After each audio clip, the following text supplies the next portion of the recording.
ഈ സംഗമത്തിൽ പങ്കെടുക്കുന്നതിന് ഓൺലൈനായിട്ട് പേര് രജിസ്റ്റർ ചെയ്ത 4245 പേരിൽ 623 പേർ മാത്രമാണ് പമ്പയിലെത്തിയതെന്ന് മാതൃഭൂമി ന്യൂസ് ചാനലിലെ കണക്കുകൾ സഹിതം കൃത്യമായ കണക്കുകളോടെ കഴിഞ്ഞ ദിവസം റിപ്പോർട്ട് ചെയ്തിരുന്നു.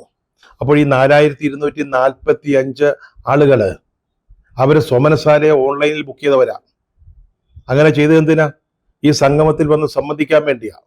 പക്ഷെ അവര് വന്നില്ല. അത് മാത്രമല്ല, എന്താണ് നമ്മുടെ വാസവൻജി പറഞ്ഞത്? മുഖ്യ ഗുരുസ്വാമി അദ്ദേഹം പറഞ്ഞു, ലോകത്തിന്റെ വിവിധ ഭാഗങ്ങളിൽ നിന്ന് അയ്യപ്പ ഭക്തന്മാരെത്തുമെന്ന Antarctica, Burkina Faso, Iceland, Greenland മുതലായ രാജ്യങ്ങളിൽ നിന്ന് പോലും അയ്യപ്പ ഭക്തന്മാര് ഇവിടെ ഇരച്ചു കയറുമെന്ന് പറഞ്ഞതാ. എന്നിട്ട് എന്താണ് സംഭവിച്ചത്? ഇതാണ് മാതൃഭൂമി പറഞ്ഞ കണക്ക്. 623 പേരാണ് രജിസ്റ്റർ ചെയ്തവരിൽ വന്നത്.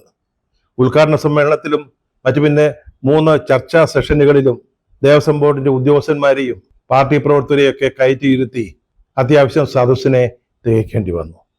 സത്യം പറഞ്ഞാൽ ഈ ആഗോള സംഗമം വലിയൊരു പരാജയമായാണ് സമാപിച്ചത്.